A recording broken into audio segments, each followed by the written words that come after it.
Welcome back to the Sports Source. This segment brought to you by Madisonville Marine. The downtown Knoxville Boat Show starts Thursday. It runs through Sunday of this week at the Knoxville Convention Center. Get over there. The guys from Madisonville Marine will be there. They will have all kinds of boats and all kinds of deals. It's the one time a year when they're one of the few times a year when they bring it up here to Knoxville, bring it to you. Check out the entire show area that Madisonville Marine has, and it is an area. It's not a booth. They got boat after boat after boat there at the Knoxville Convention Center. Downtown Knoxville Boat Show, Thursday through Sunday. Madisonville Marine will be there with great deals. And for this week only, there's no better place to buy a boat than Knoxville because Madisonville Marine is coming up here. All right, let's talk about returning production. Different list, and I'll quickly run through this soon. Most of you can figure out what the numbers are here, but defensive line, in terms of what you got coming back, defensive line ranks number one. That's a little what we were talking about that in the last segment. 100% of your tackles, 100% of your tackles for loss, and 100% of your sacks from the defensive line are back this year. All right? Quarterback, 100% of your passing yards back, 100% of your completions, 100% of your touchdowns.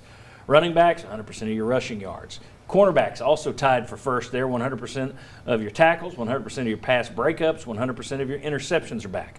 Offensive line, you couldn't come up with a production stat there, so it's 91% of your starts. Then you start to have some guys missing. Outside linebacker, that's tackles for loss and sacks. Safeties, tackles, interceptions, pass breakups. Inside linebackers, tackle for loss, sacks. Only 28% of your receiving yards are back, and only 11% of your receiving yards from tight ends are back. I'll leave that up there.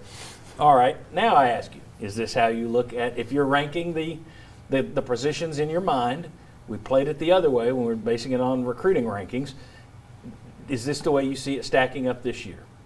Are there any areas where you go, no, I still think that's, again, quarterback way Questions up there. Questions are still there. Yeah, the numbers look good, it's all coming back, but you still had your issues there. I think it's interesting. I'd like to see how many teams in the country have 4 different position groups with 100% returning.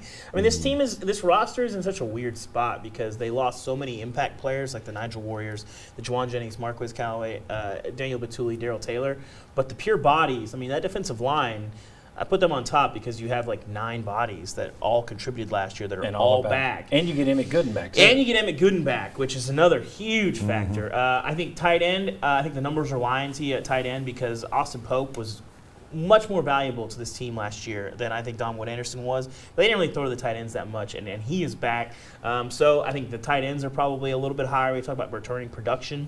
But everything else, I felt like, looked about what I kind of figured it would be. And when you're looking at the biggest question marks, you got a lot to replace. Thoughts, gentlemen?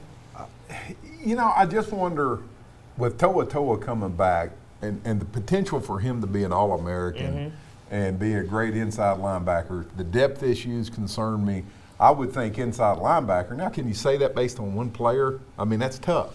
But you've got a guy there. If he gets hurt, you have a major problem. If he gets hurt, yeah. But with him there, Peterson started playing last year. So does he continue to improve? I like your inside linebackers as far as here's what we can put on the field, but then you get back to, well, there's not a whole lot behind them. And if we're not putting them on the field, what do we have? And I would also have my offensive line. I know everything else was tied for 1, so that made them 5th. I would have my offensive line a little higher up in there, too. 91% of your starts back, and then you had a big-time transfer from the University of Georgia coming in there. I think what stands out is those 4 positions that were tied at the top with 100% of the production back. I think there's questions about all of them. And maybe just to remind us, D-line, quarterback, running back, and cornerback. Right. And not that any of them, I think, are massive issues to where we thought the offensive and defensive lines could be last year, especially the D-line. But they're areas that all need to get better if this team is going to take the jump that fans and the program expect. Quarterback, defensive line. So it's interesting because people always talk about returning starters, and that kind of goes to the production. But what do you have coming back, and what is it going to be this year with all the other newcomers mixed Right, in. returning starters at Alabama is one thing. Returning starters at Vanderbilt's another. Right. Yeah. Yeah, I mean, I think you look at those groups. I mean, obviously, quarterback. We've talked about ad nauseum on this show. They got to be better. Whoever that is, they got to be better. The cornerback. Do you have can Thompson and Taylor take their game to the next level? Do you have more quality depth? You got Warren Burrell, Kenneth George. Those guys can they step their game up and continue to improve? Because those guys didn't take a leap last year. When you talk about Taylor and Thompson, they had really disappointing 2019s. Defensive line, you have an elite guy, and then inside linebacker is really interesting. Like you were saying, Toa can take it to the next level, but you can't ask him to play 95% of the snaps again. And J.J. Peterson, huge spring for him. He's certainly trying to get his body right, but can he prove to the staff he knows what he's doing and then that they can trust him? I mean, this is the time he's got to show it because there's so much opportunity there. You could also take that and, okay, your quarterbacks accounted for 100% of your interceptions. How many total turnovers did they account for? Returning. Your offensive line, how much, if you took it and added the negative numbers up there with that, then you would see, okay, yeah, this group is really good. This group kind of struggles. And so, there's a negative connotation that goes with that stuff too. Well, I think we're all the offensive line especially is the one that I think is going to be the most overrated group going into next year because you had the 5-star freshman last year. Well, one of those guys, was in and out of the starting lineup. One of those guys got back in the line when there were injuries. So it's not like you put those guys in there and they were pillars of granite for the entire year. You're bringing in new guys to mix and match with this. You don't know what the chemistry is going to be with those guys. You don't know how that's going to work.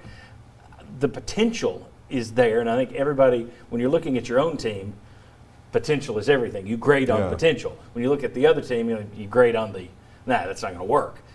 But offensive line to me is one where I look at it and I think, okay, I don't know that again, last year there were still issues in their pass protection. Yeah. That wasn't the best run blocking unit in the SEC either.